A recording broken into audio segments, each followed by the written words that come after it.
rifle sitting on the 10 shot. That thing.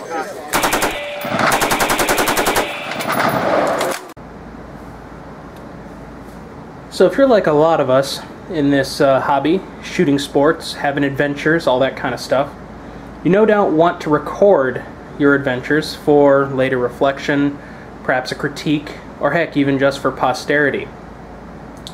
And as you saw from the opening footage, getting certain kinds of shots, getting certain kind of angles, especially given if you're doing a lot of things that are firearms related, is actually pretty tough. There's a lot of guys recently who tried to come out with solutions.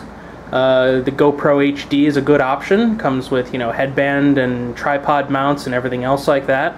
There's a few guys that make Picatinny mount camera points. You can put a full-size camcorder or even digital point-and-shoot camera with movie capability somewhere on your weapon in order to get more of a weapon's point view.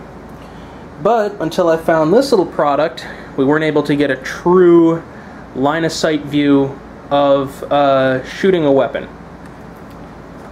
What I found in order to provide that is the CoitTac compact video recording device.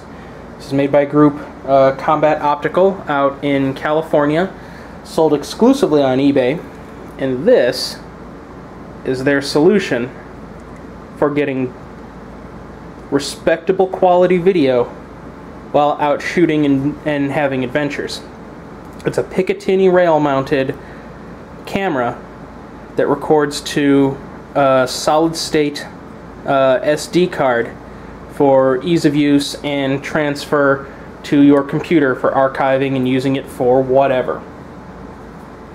Now, like I said, it's got a standard Picatinny rail mount. It'll clamp to pretty much anything you put it on. It also has an additional bit of Picatinny on the bottom if you really wanted to hang something off of it. Not sure I would. It's got a pinhole style camera lens right up front, as well as a single point on-off switch. Simply push it. Once you see the light goes on, it's recording. Blinking at you while it's recording. And when you're done, you turn it back off again.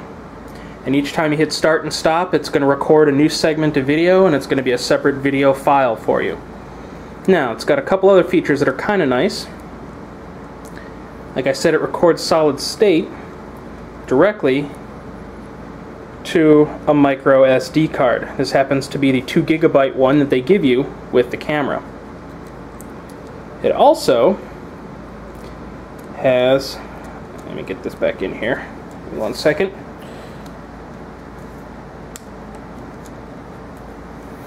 It also has a little micro USB port here in the back, and this serves two purposes. It allows you to both connect to your computer for offloading your footage, so you don't have to actually keep taking the card in and out, which is really nice. And it also serves as the charging point. Basically, you plug in the micro SD cable that they gave you right in the back here, and plug it into any standard USB port on a computer, laptop, USB charger, what have you, and it recharges the internal battery. It also came with a little micro SD card reader if you decide you'd rather upload that way, and a set of manuals in a couple of different languages on a DVD. Now, it's got a couple other features that are kind of nice. Most notably the fact that it records to a standard 320 by 240 video segment. It's pretty much 30 frames per second, basic compact compressed style AVI, which is kind of nice. Seeing as you know, each clip is its own little thing, you can then, you know, splice them together, upload them, put them on YouTube, mail them to your friends, what have you. And as it has the internal battery is just about the right size. You'll get about an hour's worth of use out of a single charge of the battery, and as you can fit about 45 to 50 minutes of recording onto a single 2 GB SD card, that works out pretty darn nicely. Allows you to go ahead and run essentially one recording off of one charge. Now, as far as materials go, as you can see from the box here, it is made in China. It does feel a little bit cheap. It is all solid injection molded plastic. They did actually use a steel screw and a steel stud here, but it is all snap together style plastic casing. I'm not saying that's not going to be durable, but I haven't, exactly tried, running and jumping into ditches with this thing, or, I certainly haven't tried putting it underwater. I'm pretty sure it would absolutely not work in any kind of, really damp conditions that would actually flood the internal of the case with water. So this is not going in a water barrel. I would not recommend doing that. I'm pretty sure that'll kill it. But from what I've been able to tell so far, we've used this on Stingy's PX4. We've used it on my Sig Sauer SP 2022. We've used it on my Sig 522. We've used it on a couple of different airsoft guns. And as you saw from the opening footage, we actually gave it a pretty thorough rattling around with a fully automatic G36 at a recent machine gun shoot in our area. So it's held up so far. Again, I haven't been horribly abusive to it, but it seems to be durable enough for things like run and guns, adventure, perhaps capturing some hunting video from the point of aim of your rifle, or your bow maybe even, if you've got a Picatinny attachment on your bow. It would work equally well as a camera on a helmet with some Picatinny rail up there to record some things as well. It seems fairly durable. Only time will tell how well and how long it lasts for. But as far as at least having put it through some moderate use, I can say it seems pretty durable. As far as size and weight, it's only a couple of ounces. I'd have to put it on the scale real quick here. In fact, you know what? I'm going to go ahead and do that real quick.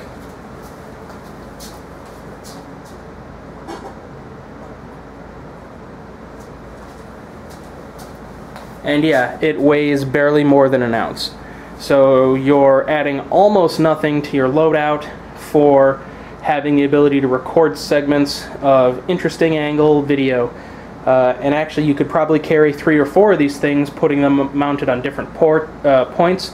Perhaps one underslung on the foregrip, one up on the side, perhaps one up on a helmet, or 2 on a helmet if you want stereo vision. Perhaps one flipped around behind you, or mounted on shoulder on a Picatinny mount of your backpack or something like that. There's a lot of interesting places. Anywhere you can put a little segment of Picatinny rail, you can clamp this little camera and come up with a lot of fun different angles for shoots. Now, on to value. I'd say the value is outstanding for what it provides.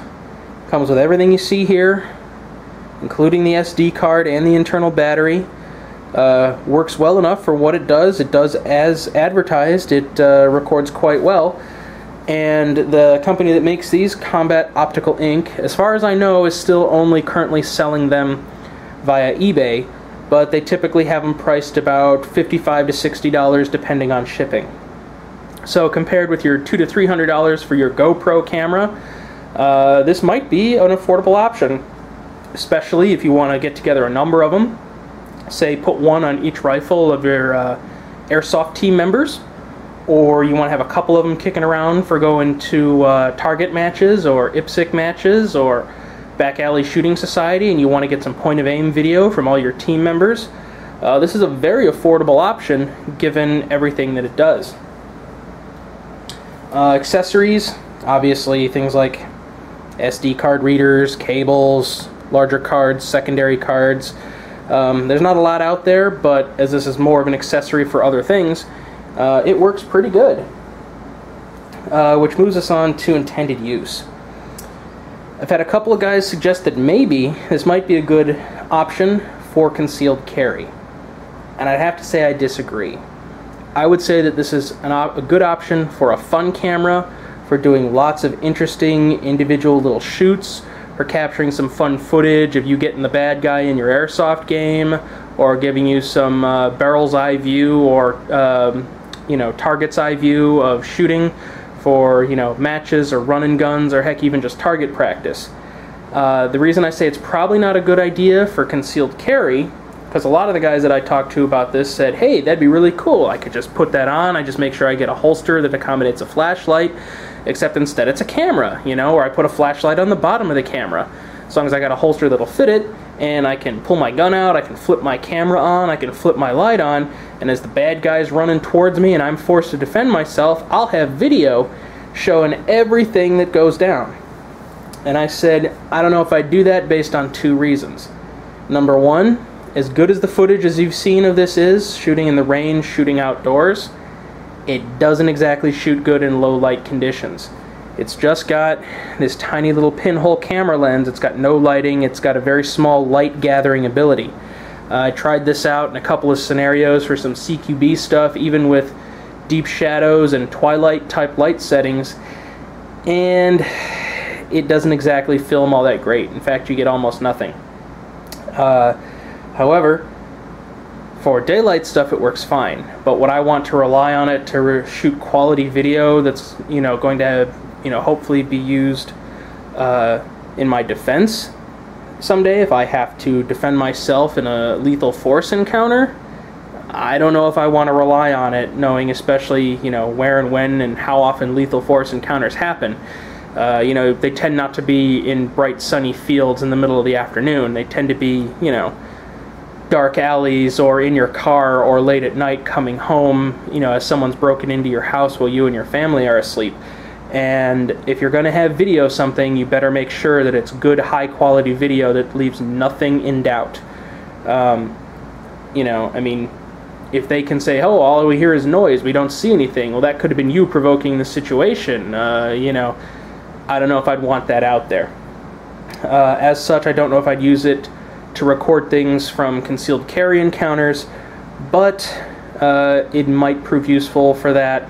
I think it's personally much better used as a sort of fun camera for capturing a lot of those memories, particularly some of the more interesting memories, like you saw of us shooting full auto straight from the, you know, sight's eye view, as it were. Overall, though, I'd say it's a great value for everything that it's offered. It's competitively priced, especially given what it does, and it adds a lot of fun capabilities to those of us who like to go adventuring and like to record our experiences. Like I said, I don't know how it's going to hold up overall, but as of right now, I'm giving it a positive recommendation, and definitely saying if you're looking for a gun-mountable camera option that's not going to break the bank, and is going to be something that's going to be affordable to use and allow you to add some fun, interesting footage to your adventures, then you could do a heck of a lot worse than the CoitTac compact video recording device. As always, thanks for watching. Please subscribe for more fun gun and project videos, and remember, we're just a couple of city slickers working this out as we go along. Thanks for watching.